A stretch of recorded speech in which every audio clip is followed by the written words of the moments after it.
stayed. And those too old to work, who owned no ground, and knew for damn certain their lungs were black as a starless night, just stayed around to die drunk and alone. The figure stopped at the porch steps. Even at that distance, Lester had to lean and squint to make out all his features. Tall, slender, brown eyes that smoldered with some internal heat. The familiar crew cut was gone, replaced by curly locks the color of dead leaves. "Come to pull me down to hell then, boy?" He tipped out the last few drops of whiskey and slung the bottle into the field, where it rapped against healthy stalks of corn. Not his, of course.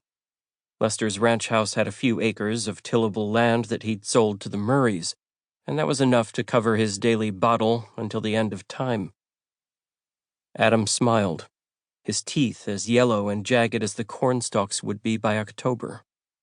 "You think I'm a ghost?" "Demons more like it, I imagine," Lester said.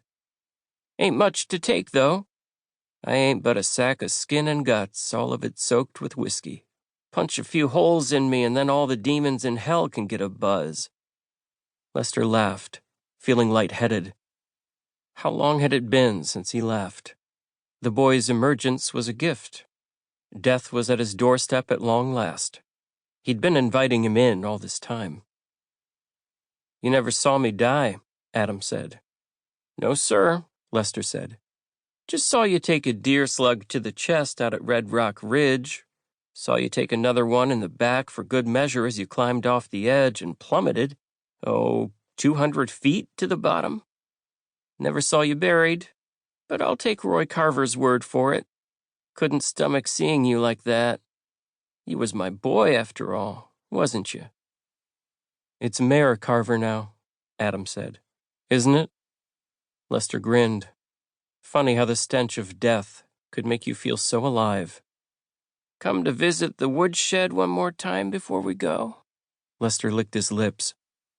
Adam watched him, expressionless, his face a void. "I'm not a ghost," he said, "nor a demon." "Shit," Lester said. He got up from his rocker. His joints crackled. "We cut your ass down at Red Rock, what now, 15 years ago?"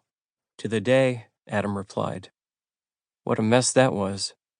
The year started with the collapse of Mine 6, and Adam was one of the workers swallowed up in it. He ended up as the only survivor, and what the boy did to survive was a pox that the town could only wash off with blood. 15 years, and yet you ain't aged a goddamn day," Lester said. "But I have," Adam said. "Some." "Come to drag me into hell either way," Lester said. "So it ain't nothing worth fighting over. Come on inside.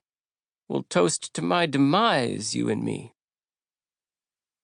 The house was rotting along with the rest of Harlow. The boards creaked and groaned with each step, covered in brown spots where the roof leaked overhead. The spots shined with puddles from the storm. Lester had long given up trying to put out the buckets. Let the whole damn kingdom fall in around him. He set tin cups on the table. Adam didn't take the cue to sit, standing at the head of the table instead, his palms resting on the oak planks. He examined the grain. It looked as if he was trying to remember something.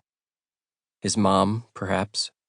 The table hadn't seen a fine meal since Lupus got her back in 26. "Sit, boy," Lester said. "At least be a courteous guest before you try to kill me." "A guest," Adam said, marveling at the words. "A guest in my own house. My mother's house." "My house," Lester said. "Mine alone since the day you left." "Didn't have much choice in the leaving," Adam said. "That much is true," Lester answered, rummaging through the cupboard.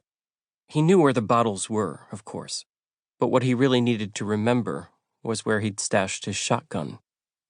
"I'll stand just the same," Adam said, just as Lester found the weapon.